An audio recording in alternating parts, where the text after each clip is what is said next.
வணக்கம், welcome to orange candy. நம்ம இன்றைக்கி வந்து ஒரு மகாராஷ்டிரியன் ஸ்டைலில் வந்து ஒரு ஸ்நாக் ஐட்டம் பார்க்க போகிறோம். அது வந்து சிவடான்னு சொல்லுவாங்க. அது வந்து அவலில் வந்து செய்கிற மிக்சர். ஸோ அதுக்கு என்னென்ன தேவையான பொருள்னு இப்போ பார்த்துடலாம். அதுக்கு வந்து ஒரு கப் வந்து அவல் எடுத்திருக்கேன். இது வந்து நல்லா மெலிஸ் அவல் இது. ஸோ இந்த அவலில் தான் இது செய்ய முடியும். ஸோ ஒரு கப் பெரிய கப் அவல், அப்புறமா அது வந்து ஒரு கொத்து கருவேப்பிலை, தேவையான அளவு உப்பு, அப்புறமா 2 ஸ்பூன் சர்க்கரை, 2 பச்சை மிளகா காரத்துக்கு, அப்புறமா ஒரு 1/4 டீஸ்பூன் வந்து மஞ்சள் தூள், அப்புறமா 2 சிட்டிகை பெருங்காயத்தூள், அப்புறமா வந்து உளுந்த திராட்சை, அதாவது கிஷ்மிஷ், அது வந்து ஒரு 10லேருந்து 15 எடுத்து வச்சுருக்கேன். கொஞ்சமாக முந்திரி பருப்பு, உங்களுக்கு இது அதிகமாக வேணும்னா கூட நீங்கள் இன்க்ரீஸ் பண்ணிக்கலாம். அப்புறமா வேர்க்கடலை, எனக்கு ரோஸ்டட் தான் கிடச்சிது. உங்களுக்கு ரோஸ்டட் இல்லாமல் பச்சையாக கிடச்சா கூட அதான் நம்ம எப்படியோ ரோஸ்ட் பண்ணுவோம். ஸோ அதுவே நல்லாயிருக்கும். அது வந்து ஒரு உங்களுக்கு எவ்வளோ தேவையோ அவ்வளோ எடுத்துங்க. அதே மாதிரி வந்து பொட்டுக்கடலை, இது ரெண்டும் வந்து ஈக்குவல் குவான்டிட்டியில் எடுத்துங்க. அப்போ தான் அது நல்லாயிருக்கும். உங்களுக்கு இப்போ முந்திரி உங்களுக்கு அதிகமாக பிடிக்கும்னா நீங்கள் இதே பங்கு அளவுக்கு நீங்கள் எடுத்துக்கலாம் முந்திரியும். அப்புறமா இதில் வந்து நீங்கள் கொப்பரை தேங்காய் வேணால் கூட போட்டுக்கலாம், அதுவும் டேஸ்ட் நல்லாயிருக்கும். ஸோ நான் கொப்பரை தேங்காய் இல்லாதனால நான் அவாய்ட் பண்ணிட்டேன். கொப்பரை தேங்காய் இருந்தால் நீங்கள் அதுவும் சின்ன சின்ன துண்டாக வெட்டி எடுத்து இதில் யூஸ் பண்ணிக்கலாம். அது சாப்பிடும்போது மெல்லுறதுக்கு நல்லா டேஸ்ட்டாக இருக்கும். வாங்க இது எப்படி செய்கிறதுன்னு பார்க்கலாம். ஃபஸ்ட்டு நம்ம வந்து அவலில் வந்து ட்ரை ரோஸ்ட் பண்ணிக்கலாம். ஸோ அதுக்கு வந்து ஒரு நல்லா ஹெவி பாட்டம் இருக்கிற கடாயை எடுத்துங்க. அதில் வந்து நம்ம அவலில் போட்டுடலாம்.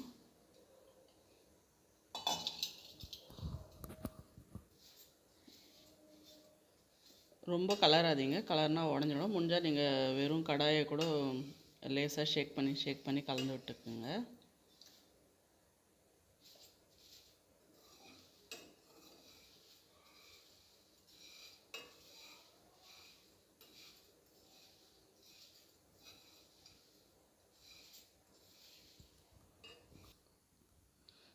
இப்போ பாருங்கள், நம்ம அவல் நல்லா ரோஸ்ட் ஆகிடுச்சு. இப்போ எடுத்து நம்ம அதே பவுலில் ட்ரான்ஸ்ஃபர் பண்ணிடலாம்.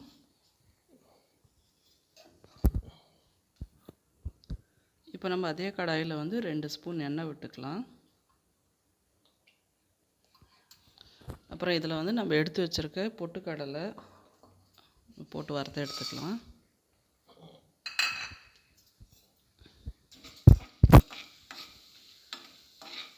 இது கலர் மாறணும்னு அவசியம் இல்லை, ஜஸ்ட் கிறிஸ்பானால் போதும். ஸோ நம்ம இந்த பபுள்ஸ் வர்றது நின்றுச்சுன்னா டக்குன்னு நம்ம எடுத்து வேறு ஒரு பவுலில் ட்ரான்ஸ்ஃபர் பண்ணி வச்சிடலாம்.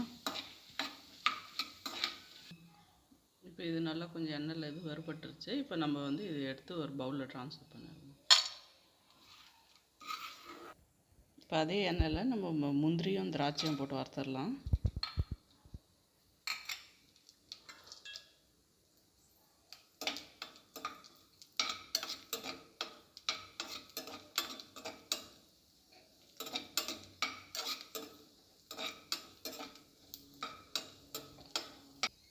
பாருங்கள், நம்ம முந்திரிலாம் கூட நல்லா வறுபட்டுருச்சு, திராட்சைலாம் கூட நல்லா உப்பிருச்சு. இப்போ இது நம்ம எடுத்து ஒரு பவுலில் ட்ரான்ஸ்ஃபர் பண்ணலாம்.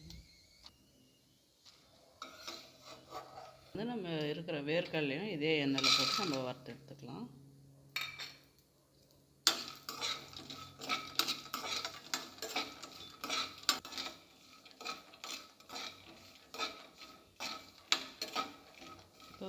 இப்போ பாருங்கள், நம்ம வேர்க்கடலாம் கூட நல்லா கிறிஸ்பாகிடுச்சு. இதுவும் நம்ம ஒரு பவுலில் ட்ரான்ஸ்ஃபர் பண்ணிடலாம்.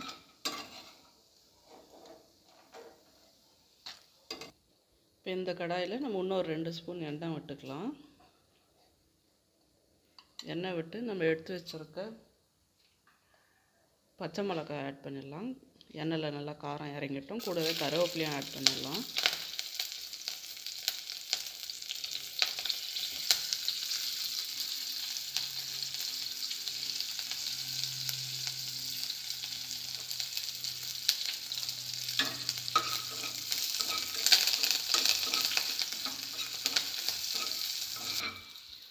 இதில் வந்து பச்சை மிளகாவும் கருவேப்பிலையும் நல்லா கிறிஸ்பாக ஆகணும். கிறிஸ்பாகிடுச்சுன்னா நெக்ஸ்ட் நம்ம எடுத்து வச்சுருக்க பெருங்காயத்தூள், அப்புறமா உப்பு அதெல்லாம் ஆட் பண்ணிடலாம்.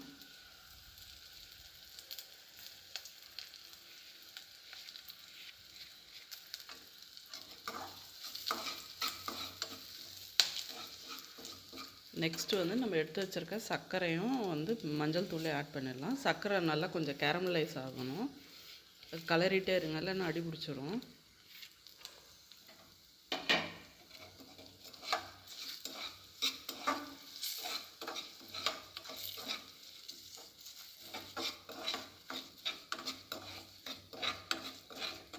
சர்க்கரை நல்லா உருகி ஒரு மாதிரியாக ஒரு ப்ரௌன் கலர் பதத்துக்கு ஆகிடும் அது. ஸோ அந்த டைம் வரைக்கும் நம்ம நல்லா கலரிட்டே இருக்கணும். இது பாருங்க, ஆல்மோஸ்ட் நம்ம சர்க்கரை அந்த ஸ்டேஜுக்கு வந்துருச்சு, கேரமலைஸ் ஆக ஆரம்பிச்சிருச்சு நல்லா உருகி.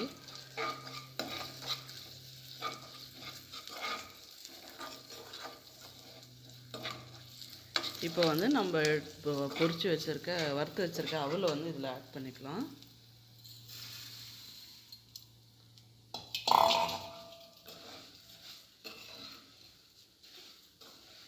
கூடவே வந்து நம்ம பொரிச்சு வச்சுருக்க வேர்க்கடலை, பொட்டுக்கடலை, திராட்சை, முந்திரி அதெல்லாமே அதில் ஆட் பண்ணிடலாம்.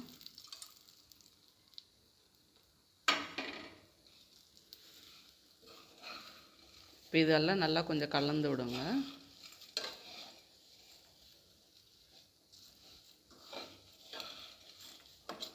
இப்போ ஸ்டவ் ஆஃப் பண்ணிவிடுங்க. ஆஃப் பண்ணி விட்டுட்டு நல்லா கலரி விடுங்க.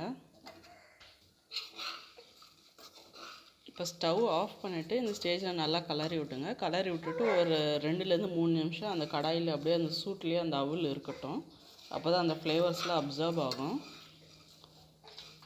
இப்போ பாருங்கள், டக்குன்னு நம்மளுக்கு 10 நிமிஷத்துக்குள்ளே மகாராஷ்டிரியன் ஸ்டைல் சிவடா ரெடி ஆகிடுச்சு. இந்த ரெசிபி கண்டிப்பாக ட்ரை பண்ணி பாருங்கள், உங்களுக்கும் பிடிக்கும்னு நினைக்கிறேன். இது வந்து நீங்கள் ஒரு டீ டைம் ஸ்நாக்காகவும் சாப்பிட்லாம். இது வந்து நீங்கள் ஒரு ஏர்டைட் கண்டெய்னரில் வச்சு ஒரு 10-15 டேஸ் கூட வச்சு சாப்பிட்லாம் இந்த ஸ்நாக்காக. இது ரொம்ப நல்லா டேஸ்ட்டாக இருக்கும். நல்லா உப்பு, காரம், இனிப்பு எல்லாமே இருக்குது இதில். ஸோ இந்த ரெசிபி கண்டிப்பாக ட்ரை பண்ணி பாருங்கள், எல்லாேருக்கும் கண்டிப்பாக பிடிக்கும். அப்புறமா ட்ரை பண்ணி பார்த்துட்டு எப்படி இருந்துச்சுன்னு கீழே கமெண்ட் செக்ஷனில் சொல்லுங்கள். அப்புறமா இந்த வீடியோ உங்களுக்கு பிடிச்சிருந்தா லைக் பண்ணுங்கள், ஷேர் பண்ணுங்கள். அப்புறம் மறக்காமல் எங்கள் சேனல் ஆரஞ்ச் கேண்டிக்கு சப்ஸ்கிரைப் பண்ணுங்கள். நன்றி, வணக்கம். இது ஓகே.